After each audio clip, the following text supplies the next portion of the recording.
આગળ એ ત્યાંથી પથ્થર લઈને આગળ જાય છે તો એક મોટો અને જે હીરા ઝવેરાતના જે વેપારી હોય છે, જે મોટા સોની હોય છે, એના જોડે જાય છે કે જેને જે ધાતુની પરખ હોય છે એના જોડે જાય છે અને એ પથ્થર આપે છે. તો કે આ પથ્થર તને ક્યાંથી મળ્યો?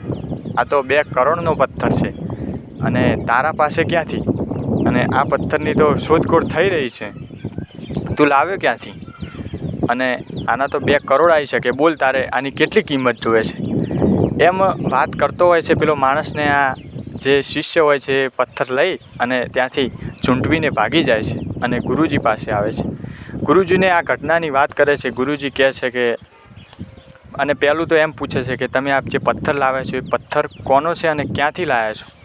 તો ગુરુજી કહે છે કે આ તો પુરાતત્વીય ખાતાનો પથ્થર છે અને એ આપણો નથી. હું તો ખાલી બસ એમની મંજૂરીથી લાવ્યો છું અને આ પથ્થર એમને પાછો આપવાનો છે જે સંગ્રહાલયમાં સંગ્રહિત છે.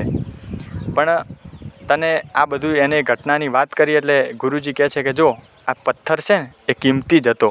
તું પેલા રેતીવાળા પાસે ગયો કે તું ભંગારવાળા પાસે ગયો, ત્યારે પણ આ પથ્થર તો કિંમતી જ હતો અને એટલી જ વેલ્યુ ધરાવતો હતો. તો સારા માણસની કિંમત પણ એ જ રીતે થાય છે. જો સામેવાળું પાત્ર કેવું છે, જો એ વ્યક્તિને સમજવાવાળું અને એ વ્યક્તિનું મૂલ્ય કરવાવાળું હશે તો સારા માણસની કિંમત થશે.